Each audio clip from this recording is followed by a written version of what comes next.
to the series on Introduction to Constitution. I am Assistant Professor Krishna Wahak from Sociology Department, and I will be covering directive principles of state policy, and we are going to cover some of the aspects. Firstly, we are going to cover what directive principles of state policy is, and then we are going to see what the provision on equal justice and free legal aid are. Now, what are directive principles of state policy as mentioned in the Constitution? The phrase directive principles of state policy denotes the ideals that the state should keep in mind when formulating policies and enacting laws. These are uniquely placed in the Indian Constitution and have been inspired by the Irish Constitution. These principles denote the ideal that the state has to be cognizant of while formulating laws and policies for the governance of the nation. Basically, these are instructions in the Constitution for the state to realize the ideals mentioned in the preamble. Ideals such as equality, fraternity, and equal justice. The directive principles of state policy is essential in ensuring that the state does not steer too far away from the constitutional provision. It enshrines certain specific articles that the state must keep in mind while formulating and enacting laws. These are the principles that seek to establish social and economic democracy in the country. And in summary, the directive principles of state policy aim to provide for the constitution of a welfare state. So it is considered to be a soul and conscience of the constitution. And according to Dr. B.R. Ambedkar, the directive principle of state policy are a novel feature and the soul of the Indian constitution. So, directive principles of state policy ensure that the state or the government does not undertake legislations or that are too far away from the provisions that are in the constitution. It ensures that the guidelines set in the directive principles of state policy are in somewhat tandem with the government's agenda or government's legislation or work for the people. It ensures that a democracy is maintained. It ensures that a welfare state is established within that democracy. Now we are going to see what directive principles of state policy are used for. So, the directive principles of state policy are comprehensive guidelines for social, economic, and political development of a modern democracy enumerated in the Part 4 of the Indian Constitution from Articles 36 to 51. These are a set of guidelines for socio-economic and political development, and hence it establishes a modern democracy that is flexible, that is very adjustable to the needs of the society at any given time. These principles aim to realize the ideals of justice, liberty, equality, and fraternity as given in the preamble. These principles refer to the ways or the instructions through which the state can attempt to achieve the ideals.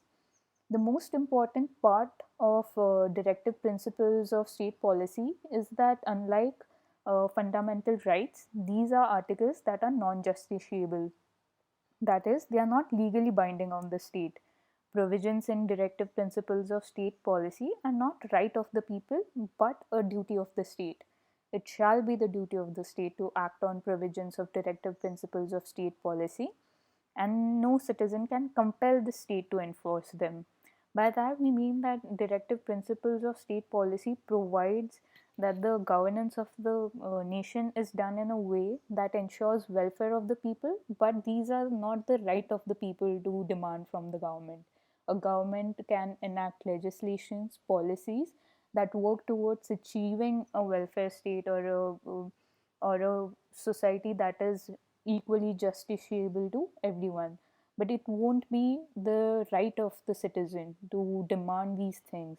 So a person cannot go to court or cannot go to Supreme Court for the violation of directive principles of state policy, as is with fundamental rights. They are non-justiciable, but they are fundamental in the governance of the country, and it shall be the duty of the state to apply these principles while making laws. The courts acknowledge that the directive principles of state policy to determine the constitutionality of a law. So, court can also take a look at directive principles of state policy to see if government agendas or government laws, legislations, policies, schemes, anything works for the welfare of the people. So they can keep these principles in mind while they can determine the constitutionality of any law. Now we are going to see the provision for equal justice and free legal aid. So Article 38 mentions that the state can promote the welfare of the people by securing a social order permeated by justice, social, economic, political, and to minimize the inequalities in income, status, facilities, and opportunities. So Article 38 explicitly mentions that any state should work for the welfare of people and to minimize any inequality that it may find within the society. So, any sort of scheme, policy, legislation should work on behalf of the people, on behalf of its citizen, and ensure that no person is discriminated against or no person can be discriminated in any socio-economic manner apart from those mentioned in fundamental rights. It ensures that government legislation, state legislations are in tandem with an order that promotes equality in all spheres: social, economic, political. These would help raise a good standard of living for people, ensure dignity of life. This is very important in governance of the nation. Uh, Provisions for this are somewhat mentioned in the fundamental rights, but this goes a bit further by ensuring that government, when formulating any policy, scheme, or law, will work towards an order that is very justiciable, that provides justice, reduces inequality, encourages empowerment of the people, of its citizens, and hence Article 38 provides for equal justice.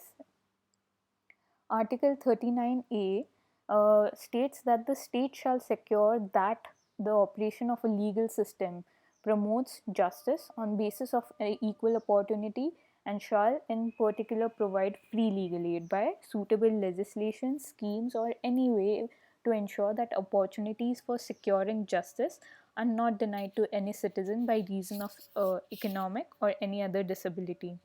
So the state also has to provide for access in justice.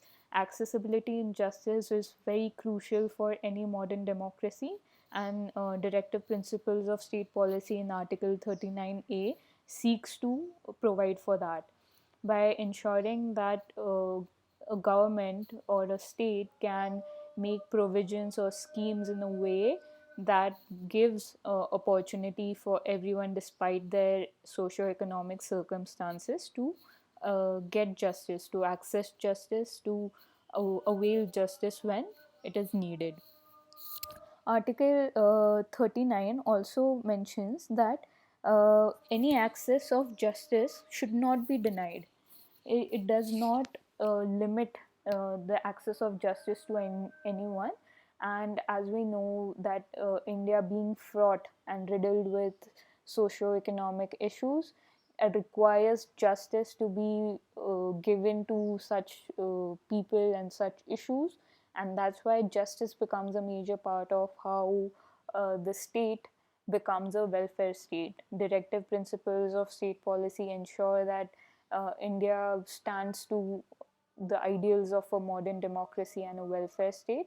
And this is how the first two provisions of the directive principles of state policy can help in the governance of this nation. So, in conclusion, almost all provisions in directive principles of state policy pertain to access to social economic justice, and it also pushes the state towards a more equitable society, be it economic, social, or political. Provisions in directive principles of state policy are all relevant to the idea of justice that one enshrines in human rights, in fundamental rights in India. Now we are going to see how equal justice and free legal aid is seen in the governance of this nation.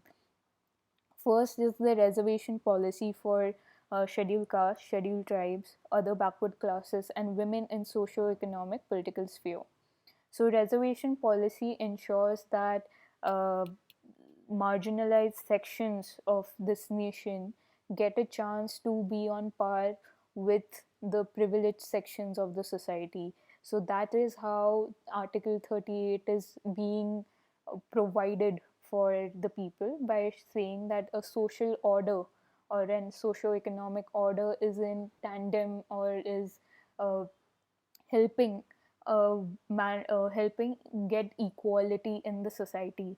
People who are marginalized, who are vulnerable, get an social order through the reservation policy to access equality in the socio-economic or political sphere. Secondly, when it comes to free legal aid or accessing equal justice or accessing justice, public interest litigation is a very important part of judiciary as well as the governance of this nation. It ensures that the locus standi of the person is not in any way a barrier to accessing justice. Public interest litigation ensures that people can file cases on behalf of the people who are suffering or who are the victims of certain issues in society. And public interest litigation is one of the major ways in which we can ensure that equal justice is granted. Third, the 73rd and the 74th constitutional amendment also provides for equal justice. It ensures that the Indian democracy works in a way that is very decentralized, that gives equal rights to the panchayats, it gives rights to the municipal corporations, and that is how democracy is worked on a grassroots level, by ensuring that there is an order in which people can participate in this vibrant democracy. So, this has been partly an summary of what directive principles of state policy are is, and how equal justice and free legal aid in legislation is seen.